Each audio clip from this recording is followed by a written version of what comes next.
talking to Mateusz. He's coming from Poland over here, one of the famous guys in the in the sailing overall. It's not just starboard sailing. I mean, you're Olympic champion in fin sailing. You were ISAF World Sailor of the Year, and now you're here in Hamburg and sailing the Starboat League on Lake Ulster.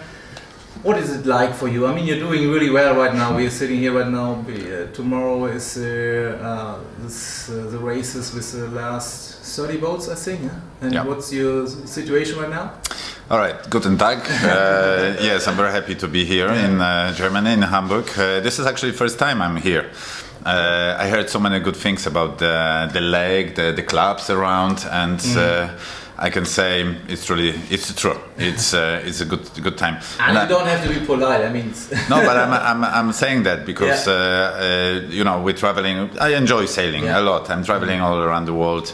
I used to, because now I stopped Olympic sailing. I'm more into the family and business, which is also very good. But when you travel, you enjoy some places more and less. And here I am really enjoy. Okay. So it's good place.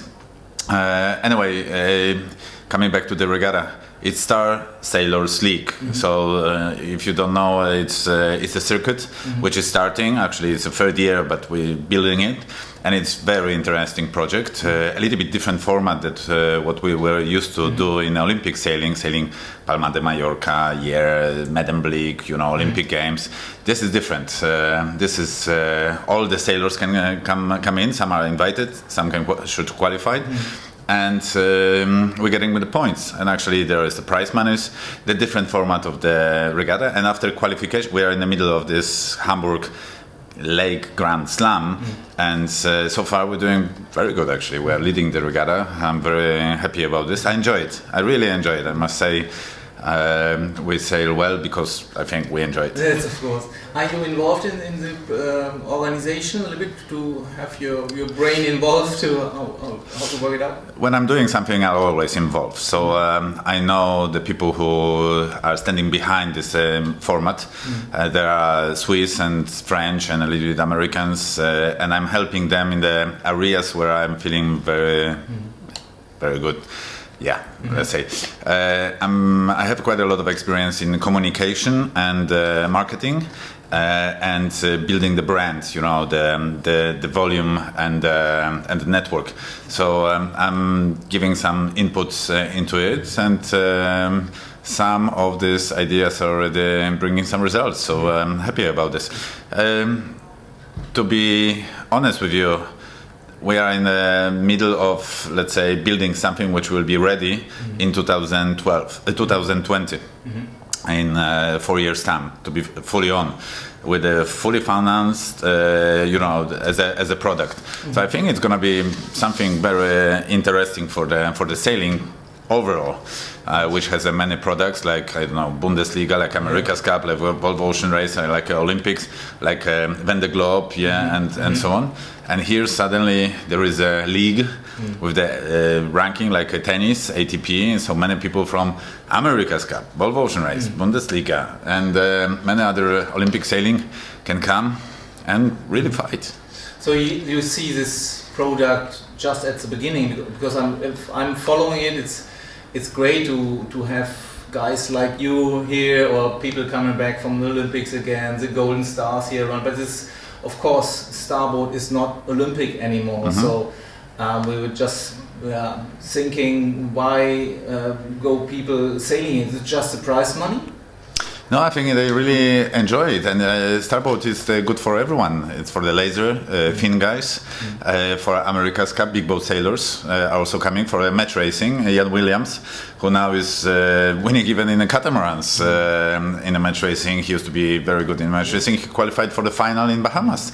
Johan Schumann, and many more. Youngsters, middle age, older. Torben Grell, I think he's 15 something, and he leading the race now. We are here talking, but there are another group is sailing. I'm watching them now, and Torben is leading, still with the professional sailors, against the professional sailors. So I think it's a good format. It's more format than the boat. We don't have to focus on the boat. some people are jumping into as the skippers, and they're taking a very good professional crew, and they're already ready to win. So I think it's this is the key to the success of this sailing. In the 49ers, I wouldn't be able to sail. In a catamaran, no way. In a laser, not. Star is for everyone. It's for light people weighing 70 kilos. But he has to take the crew who is 120. But I'm 100 kilos heavy, and my crew is 96, and we're still very competitive, as you can see. And the experience, you have to have an experience to sail on the Star, but not on the Star, but experience from sailing. So this is the format for the experienced guys. But of course, I mean, it's a different story compared to the Olympics. I mean, you did full-time sailing there till 2012 in London, and you, of course, you were on the top. And these guys like Robert and Robert Scheid, and they're not competing here. Of course, they have the Olympic things. So I think it's very difficult to keep this class alive. But this seems to be the plan, and to get the young people, as you said. I mean, laser sailors were invited, but they were just invited. Is it like they go to buy a Star sometime again to get their training in for being able to win the prize money? This is a good question, and I would say you don't have to really practice a lot on the Star to be competitive during the racing. Of course, it would be good to know, to feel the boat, but not really. We had examples like Luke Lawrence. Or the guys from 470, I can't remember, or even the Finn sailors. They never sailed the Star before, and they were finishing top 5 in many races in Bahamas, and they were invited. This is the same like in a golf PGA Tour or European Tour or the tennis ATP. There are some wild cards. And also here in Sailors League there are the wild cards. So last time Johan Schumann and Ian Williams, they were not ranking. Actually, they are now with many points, but they were invited. So many people had to dig their way to climb on the ladder of this, and some stars, which are also very important for the spectacularity for the show. They are invited here, and this is normal format, you know. I agree that this is the right way. So what happened to you after finishing your Olympic campaign? I mean, it's usually difficult, and you had several Olympic campaigns. I think how many? 5. So what went on for you, for your living, for family? What are you doing right now? You're not professional sailor. That's actually quite interesting story, because I was actually thinking about 10 years ago what I'm going to do in my life. What's your age right now? I'm 41. And I was thinking, I was questioning myself, what I'm going to do in my life, what I'm going to experience. I chose sailing when I was young. I started sailing when I was 9 years old. Then I went for my first Olympics, where I won gold when I was 21. Then I did 5 Olympics. Of course, I enjoyed it. I could go actually on the Finn to Rio, but I said, why? What for? I mean, we have only one life, probably. And I would like to experience in my life different things. So after the London Olympics, actually before London, I said to myself, okay, that's enough Olympic sailing, traveling around the world 300 days per year. 300, really, this is beautiful life, but it's tough life. And then I said, it's perfect time to start family. I have a great 2 kids, beautiful, great wife, and I'm very happy. So I'm family man. That's when you started, after 2012, or? Actually, Natasha was born 2 years before. Okay. But Max was born in 2013, and what I did extra to this. So I knew I'm not going to sailing, so let's try my skills, what I learned in sailing, like aiming the goal, setting the goal, strategy, tactics, motivation, communication with the people, organizing. So I said, let's try business. And I'm doing, I have 3 companies. One is with the tourism. We have also kind of hotels, a small hotel and restaurant and sailing marina and so on into places in Poland. So I'm responsible for building the organization and doing it. I'm also employed in one of the biggest business centers, like a real estate in Gdańsk, in Poland.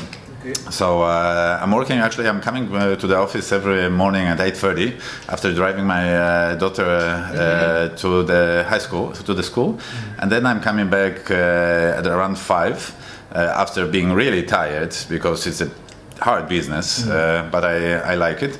Then I spend my time with the family, and then when I go to sleep, I'm still opening my computer, or even had some meetings at 10 p.m. because I really like working. I'm a workaholic, I can say. And it all started after London? Actually I started to run my businesses, small and medium, never very big, when I was after Athens Olympics, but it's quite hard to do both things: sailing, serious sailing, and then and then business. Yeah. Because this is interesting that you say your skills developed during sailing are helping you in the business world. That's what you're saying. Yeah. Because right now we have some discussions. I don't know if it's just in Germany, but many people who did so much optimist sailing and laser sailing, and it's really going maybe much more professional compared to sailing some years ago, and now these people are afraid not to get a good job afterwards, maybe. Yes and no. I remember I read a very good book of one of the businessmen who made a really big success. Not actually only one, but many others too.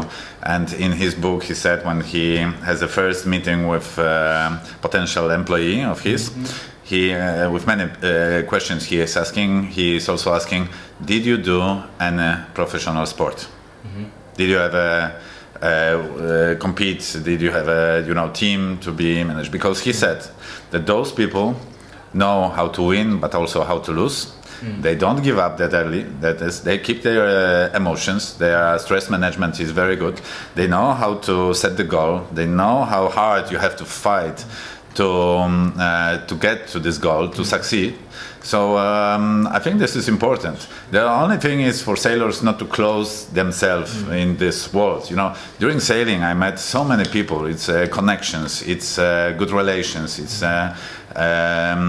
even friendship. But in a business, you don't do much friendship. You have to, you do straight. So I think this is very valuable for me. I see more chances than the problems. But of course, it's easy for you to say. I mean, you're most important and most known sailor in Poland, of course. You were so successful, and there are people who, not maybe always get these kind of successes. Success and trophies and recognition helps, but I would say I could also be average, not get. This is more the way that you think. And it's all in our hands, how you play your world, how you find yourself, how you see the chances, how open you are, and how brave. I don't say I only win. I lose many times, but for me, losing is always what makes me stronger. I take my notes. I know that I don't want to make twice the same mistake.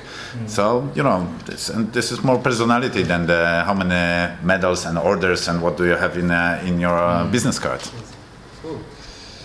So let's talk about sailing. I mean, sailing here on the Ulster, people are saying, "Well, it's just luck." And actually, I don't know any sailing event you could see in the internet which has so shifty conditions, because usually if you go America's Cup or anything else, you don't have these kind of shifty conditions. Right now we see what many sailors in the world get on their when they do their beer can racing and shifty racing conditions.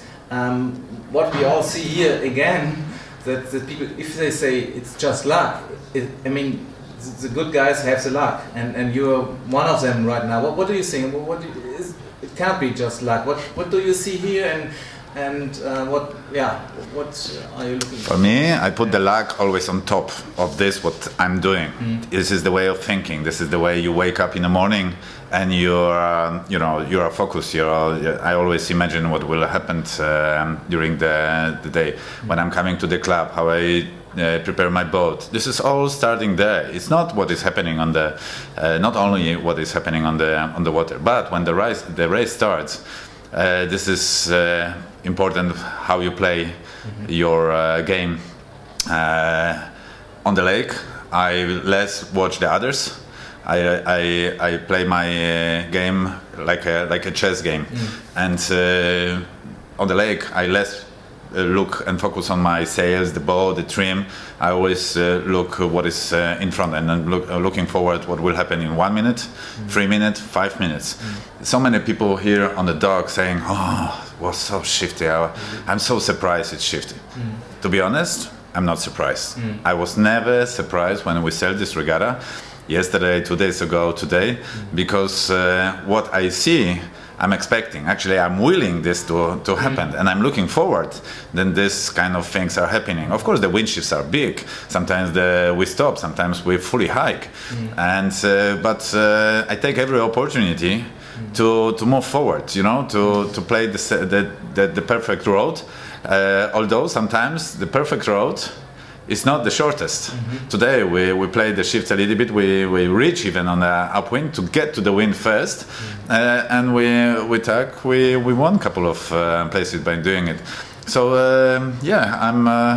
I'm feeling it. You're that way. It, yes, we see.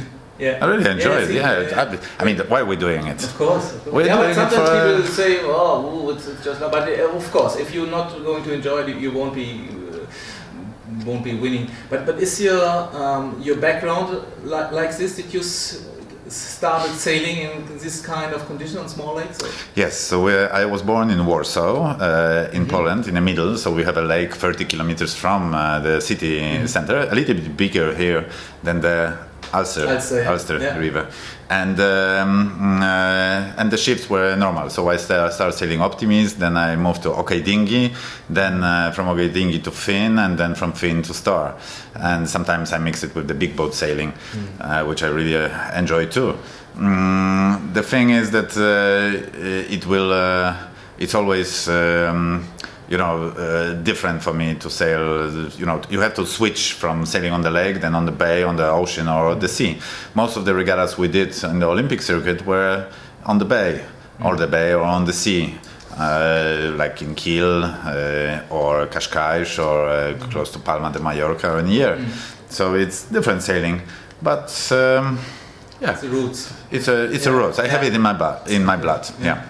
Because do you agree that you need to have it somewhere to be a good sailor, to be able to get these kind of conditions? Here in the fleet there are so many sailors who sail only on the sea, and they are also sailing very well. So it's all the. I cannot say that you have to be born and start sailing on the lake. No way. I think it helps a little bit, but from the other point of view. The lake sailors has the problems first time when they sail on the open sea with the big waves and the current, for example, when there is a big swell and the water is moving. So in sailing there is no one key to the success. The sport is so complicated and still so beautiful. So just last question about the newest. Developments in sailing. I mean, this is foiling, of course. I mean, if you would have been young, you would do foiling for a good, successful career. Would you enjoy it, or what do you think about this? I mean, starboard is completely different to this kind of thing what these people are doing right now. Do you like it, or do you? I like to watch it. I like to see the developments. I like to see how the world of sailing is changing. The problem is that the foiling is not for everyone. The wings, comparing to the sails, is not for everyone. It's complicated, expensive, and so on. Although I would like to sail on this, it's too tough. It's not for everyone. When I would compare America's Cup in Valencia or in San Diego or in Auckland, and if I could choose, I would prefer to sail on the monohulls with the spinnakers, with the beautiful boats and steering and more tactics on the start than catamarans like this. But still, I'm watching every World Series, like it's starting very soon in New York. Watching Oman and this. I know so many of my friends are sailing there, so it's good to cheer for them too. But this is not the way I enjoy sailing. I like to watch, but when I have a chance to sail, I like to sail Star. I'm thinking now to buy a Contender. Wow. Just for myself to sail. What maybe. about Finning? I mean, the Masters. A friend of mine is doing the Masters right now with like 500 boats on Lake Garda. It's unbelievable. Finn is also nice. It's good, but at the moment I'm thinking about Star because of the Sailors League where we are now. And you're not a master. I mean, to sailing under the master. Of course, you are a master, but isn't it a feeling that you say now I'm sailing with the older guys? I tell you the truth. I'm not looking at the results so much. Of course, it's nice to win. Okay. I'm very happy that I'm leading now with Dominic here this regatta. But it's not the most important. I really enjoy being on the water, racing. Even I'm finished fourth in the race. Sometimes it's more satisfaction for me because of the race, because of how I climb up, how the situations I play, than winning the race with 200-meter lead. But it was boring. I'm here to enjoy sailing. Of course, I'm the fighter. I love to win, and I'm gonna be very happy to win the trophy. But it's not the most important. Dear, thank you very much, and congratulations so far for your results, even if you're not watching it. Cheers, all the best. Vielen Dank.